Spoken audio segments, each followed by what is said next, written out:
It only blooms once. I don't like it because it's only one time. I'm sorry I didn't get more roses to show you, but I was kind of kind-hearted to give a bunch of them away. Joint fellowship with people that demonstrated their own etiquette. Now, don't you fall. I think that'll do it, Bill. Hi, kid.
Hi, Mommy.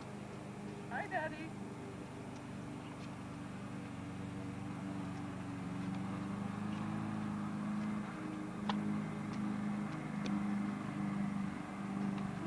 Look at the duck. Look at here. There's a swan. Look at here. Look at there. There? You like that?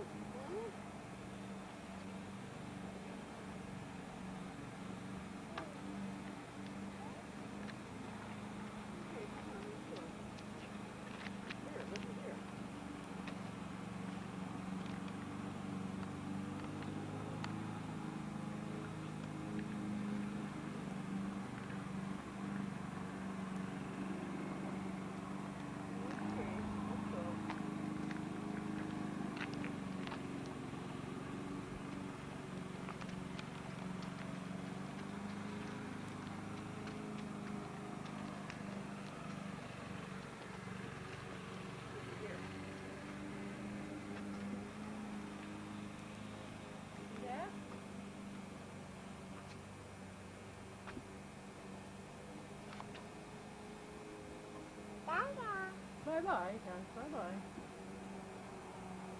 Okay, let's go. Pretty. Those are gorgeous. I want to dry those and put it up. They said if I put it in a paper sack and hang them upside down that they'll dry that color. I don't know, maybe I'll get one more.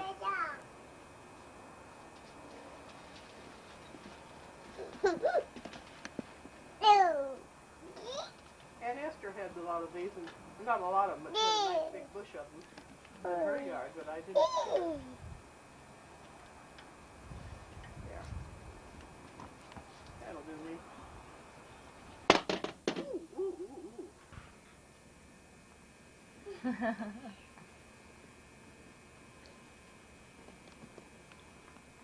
Now, that is rice wine and five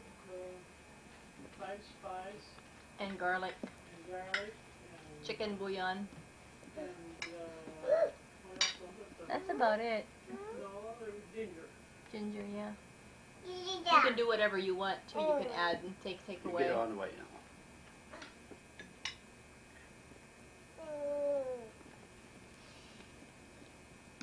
Give it to Grandpa. That's good. Thank you. I pressed your pants. Mine or Dad's.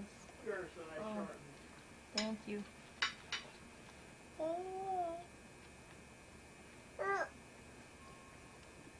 No, no, no. Nick. You want someone, give it to him.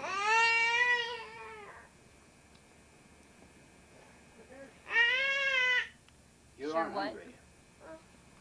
For Harry's what?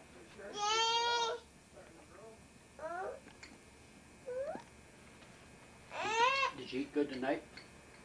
Actually, I think she was acting like one drink of water. I mean, don't you do that. You want a drink?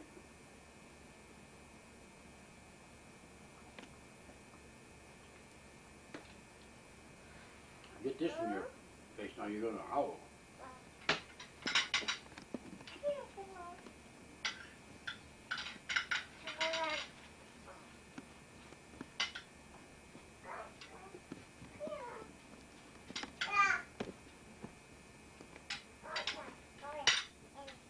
Were these folks from the Mexican church here in town? Modesto, you said. I talked to one guy who's from Modesto, California. I guess they're from all over. Not to me. Don't like warts and all when you get up close up like that. Hey, sounds Take it out of like that door. She got that plastic wrap, Sandy. That what? Plastic wrap. Oh, Okay. you better get after her. You pulling it out. No, no, no.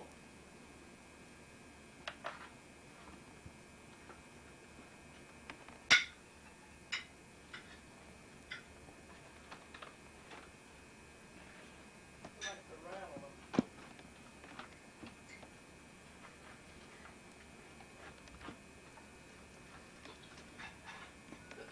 Oh, wait. Nice, show me these. I don't know which one of these big flowers out here. If you pick a few of them, put them in. Yeah, just a minute. Get pretty stockings, pretty shoes. Oh, Penny. Yeah, Yeah. a little bit. It's still flashing light though. Well,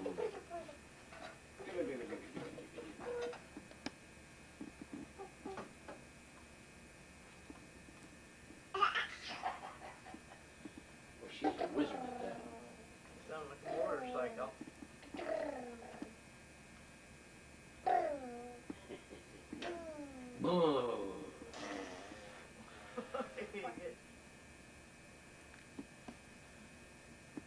Hey. Oh, you want I had to my fix her shoes the other day, man. She done it just so quick. She says, you just gotta know how. There you go.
Chosen to loose the bands of wickedness, to undo the heavy burdens, and to make us go free, that you break every yoke? Is it not to deal like that bread to the hungry, that thou bring the poor that are cast out to thy house? Do we do that? Seldom do we do that. When thou seest the naked, thou coverest, that thou hide not thyself from thine own flesh. Luke 10:33. A certain Samaritan, when he journeyed, came where he was. When he saw him, had compassion on him. What's compassion? Irma, what's compassion? Pardon? Loving, yes. It's a greater degree of loving than had compassion. Jesus often had compassion. I often think to myself, Brown, you don't have any compassion.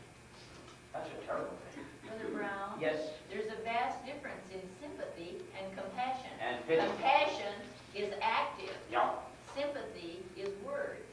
Yeah. We can be so sympathetic with somebody and do nothing. Well, he had compassion, then he went and done something. That's compassion brings movement, brings And he went action. to him and bound up his wound, pouring in oil and wine, and set him on his own beast, and brought him to an end. Took care of it. 1 Corinthians 10:23. All things are lawful unto me, but all things are not expedient. All things are lawful for me, but all things are not edify not. Let no man seek his own, but every man another's wealth. If any of them that believe not bid you to a feast, and you be disposed to go, whatsoever sit before you eat, ask you no questions for conscience sake. But if any man say unto you, this is offered in sacrifice unto idols, eat not for his sake that showed it, and for his conscience sake. For the earth is the Lord's and the fullness thereof. Conscience, I say, not thine own, but of the other. For why is my liberty judged of another man's conscience? And if I by grace be partaker, why am I evil spoken of? For that which I give thanks. Whether therefore ye eat or drink, or whatsoever you do, do it all to the glory of God. Giving none offense, neither to the Jew nor to the Gentiles, nor to the church of God. A few days ago, you brought Ken Nicholson home from, was it Walla Walla? Did you have any idea he was that near eternity? No, I didn't. In fact, we were talking about he was improving, seemed like. Just imagine. He sat up in the car, in the front seat. Big share of the way down. See that? I saw him just a day later, and I said, he don't look good. And I said, well, he's strong, but I said, I don't think so. And now he's in eternity, but he's in children, unfaithful spouses, financial pressure, illness, death, and struggles of all kinds. Human need is everywhere. Oh, that too. Jesus said, lift up your eyes and look on the fields, for they're white unto harvest. There's something you can do for everyone. You will try. I have this problem myself. I think of myself. So the church is called to meet human needs. Is that right, Martin? How can we do this? By caring for one another and caring for all those around about us, even those who are undeserving. Undeserving? In our opinion. Sister Mac? I don't know how many was here Sunday night to hear Brother Monty's sermon. That was good. That he took from those that wasn't here, it is from the date of our birth to the date of our death. And the dash between is what he preached from. The dash between. And I thought, well, all week it's been on my heart. What is in the dash between my life, birth, and I'm going? And I thought, it was so searching. It was. To think. And I thought of Brother Shipman, and I said to him Sunday night as he took us home on the bus, Brother Shipman, you're filling up that dash. That's right. And you brought him Amen. home. That was one thing in the dash. And then driving that van, that's another dash. It's going, That's right. something's being. Very good, Sister. I thought, Lord, help us each one as we do these things to send it up something that's going to fill that dash to the glory of God. That was very good. He said, he went to he was in England, and he saw on all these tombstones, there's a date here and a date here and the dash in between. He said, what is that dash? He said, what have you done? I might ask, what have you done for the Lord? It's all being recorded, good and bad. Quite a thing, really. So the church is called to meet human needs. And the challenge to get outside of our comfortable homes, our present surroundings, our nice car. Could I tell the story more than once? I often do, so forgive me. There's a man in this church some years ago that I was in, Laura and I went up to see a couple of young ladies here that I still think are good looking. Anyway, I heard a man say, the Lord gave me a new car. And he said, anybody I can help, I want to do it. I came about a month later, and a young lady said to him, I just happened to be standing there, she says, I need a ride. She had to walk home in the dark. It was after 10 o'clock at night. He says, sister, I go that way. I don't go that way. I go this way. He had a chance to help, and he wouldn't do it. Marty, you know. But anyway, I think to myself, what have I done? I tell you, I've done so little, it doesn't even make sense to even talk about it. You know, But Brother Bill, Yes? there's strength in compassion. Yes, there is, Mark.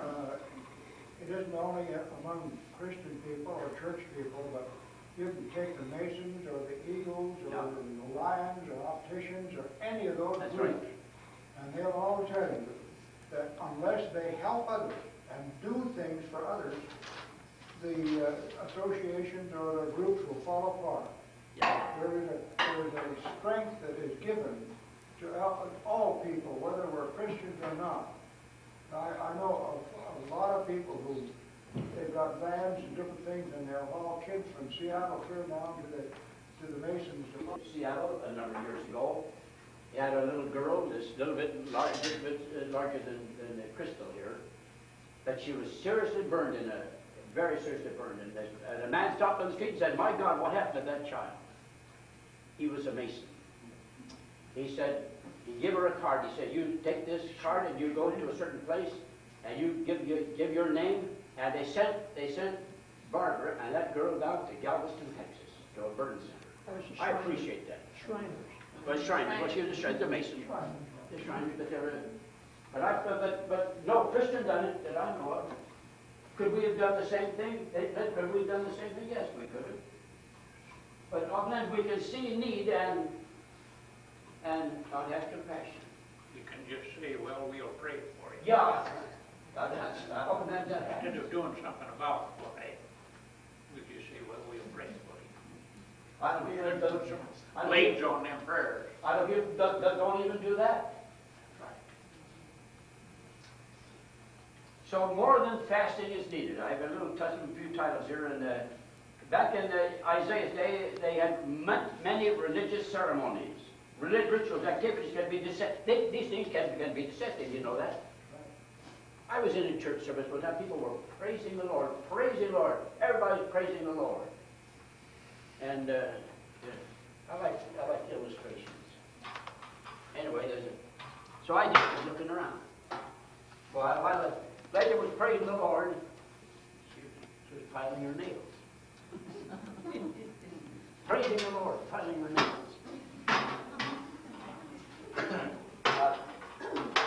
We say the Catholics and these other churches have lots of ritual. We do too. And sometimes it doesn't mean a thing. But get in, like Glenn said, put some legs to your prayers. Do something.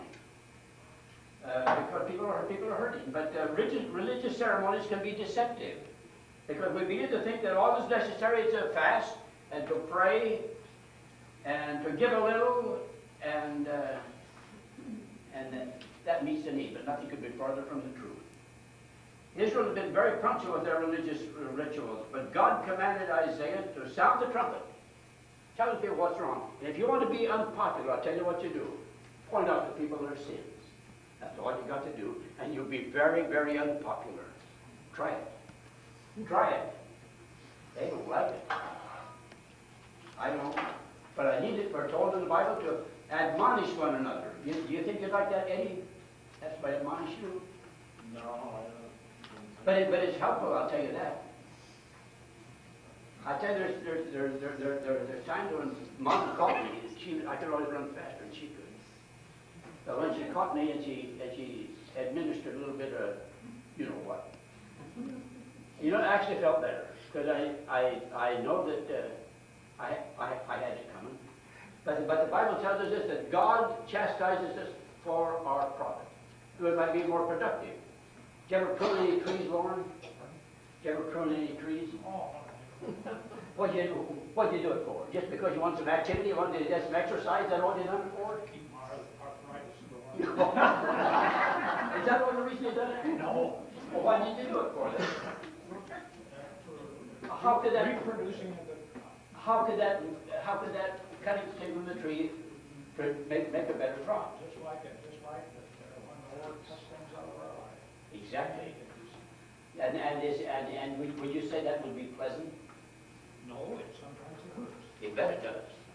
Now, the Bible says, no chastisement for the present is joyous, and one translation says it hurts. That's true. But it's worthwhile. So the fasting they practiced had become an excuse for not meeting human needs. Even in Jesus' day, they said, now why didn't you wash? Now the Israelites, when they washed, what they done? When they washed, they didn't have watches on, I'll tell you that. They washed clear up to the elbow. Brother McLaughlin told me this one time. Remember when he was at my house, remember the place? And he said, what are you doing? I said, you got to wash my hands. He said, brother, they washed clear up to the elbows. 7 times. Yeah, and they washed it off like this. And so they said to Jesus, he washed his hands. No. He said, how come you didn't wash? He said, you do on the same thing. He said, you can say, by not helping my father, I give this money to God, therefore I don't have to help my parents. Boy. You know, we can do the same thing. We have to be careful. So here's another little title I got here. It says, use your donkey, open your purse. Use your donkey and open your purse. You think it's necessary, Ken, to use what you have and give a little? I think so. How much should your person give? I don't know if there's any set amount or any limit on it. The second great commandment is that you shall love your neighbor as yourself. Do you love yourself? You think you're a pretty good gal? Not really, but I know this is God's temple and I love it. I love it. I take care of it. I do my best to take care of this temple. Now, we all are doing the same thing, but do we love other people as much as we love ourselves? I think more. Pardon? I think more. Again, explain a little bit more. I would gladly help somebody else in preference Yeah. to myself. We often, at least I speak of myself, I don't give like I should. I know that. But Jesus used the story of the Good Samaritan. Here's a man. There was a man that went from Jerusalem down to Jericho. Boy, I tell you, when you go down there, you go down real fast. The declivity is great. But anyway, a man fell among thieves. A couple of religious people, they were really religious folks, went by. They didn't do a thing. But a certain man came by, and he was a despised, or nobody liked him. Because he was a half-breed. Nobody liked him. But this man done something. Yes, he did. So the Jews despised the Samaritans. And here's a man, he was a lawyer, he was an expert in the law. So the Lord worked with this guy. So to illustrate the expert in the law, he asked, who is my neighbor? Alpha, who do you think your neighbor is? Is it just the guy that lives next door to you? No. I guess everybody. That's true. Anybody that's in need. And there are times we say, well, everybody's in need. Like Brother Miller said one time, his mother would come home and say, such and such a person has a great need, isn't it? So is everybody else. But at the middle of the week, he'd say, what's that person's name again? He'd see that they got a little money. That's using wisdom. But the Jews despised the Samaritans. Ethically, they were hated. Socially, they were avoided. In the story Jesus told of a Jewish man who was jumped by thieves and left him in a terrible state. But finally, the detested Samaritan saw the man's plight and went to him and treated his wounds, put him on his donkey. Otherwise, we could put him in our car. I was in the city, the little country of Ambon. It's way out of Indonesia. A man from the New York Times came one time. He was a reporter. And he just went around the world, and he said, man, he said, you get more honor than anybody I ever saw in my life. As we got a town about 15 miles, we went from there, I'd stop, pick up people. On the way home, people stopped, they'd come out to their houses and holler around and say, just say hello. Didn't want to just say hello, he never saw anything like that before. And he said, are you an American? Well, sure, you know I am. Well, these people usually hate Americans. I said, no, they don't. They like people like this. But I find this, if you help people, people are going to respond. They'll be friendly. But you've got to do something. You got to. And I couldn't keep people off my car. I go to town and stop my car, and people just jump on the way they go. I tried to chase him off, couldn't do it. Remember that, Frank? He had a long time.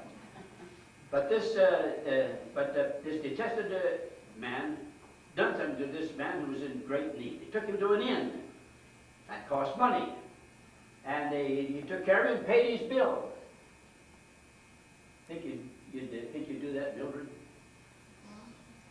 I think we all should do I think we should, but I think many times I don't even see these things. Sometimes I don't even see a need. Other people have told me needs, I should have seen it myself, I've never done it. So there's times you have to use your car. You don't have donkeys anymore, but use your car and do something. So Jesus said to this man, he says, which one of these people was neighbor? What did the man reply? Did he say Samaritan? He wouldn't even use the word Samaritan. He said, the man that showed mercy on him. He wouldn't even use the word Samaritan. He didn't like to use it. But there's people here, there's people here now, a lot of Mexicans in this country. There are Negroes here, we can help. Anybody has needs, even white people have needs. So which one proved neighbor to him that fell among thieves? So our world is filled with oppressed, hurting people who are ignored and forgotten.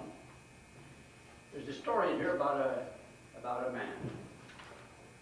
The ostracism of Arnie Schneider. Arnie Schneider was a boy that didn't look too good. He was rather homely. He was obnoxious. And nobody paid any attention to him. All through school.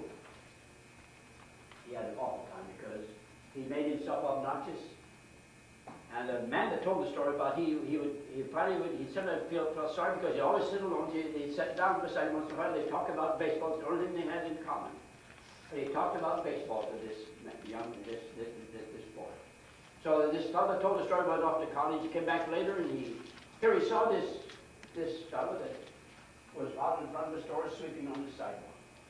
So he talked to him, and finally he asked his dad about it. He said this boy went to college, he graduated, got a good job, but he had trouble all through his life. And he lost his job, lost his wife, lost everything. So this fellow came back and saw it again, and he talked to him, and he thought, man, you know what? I never did really help that guy.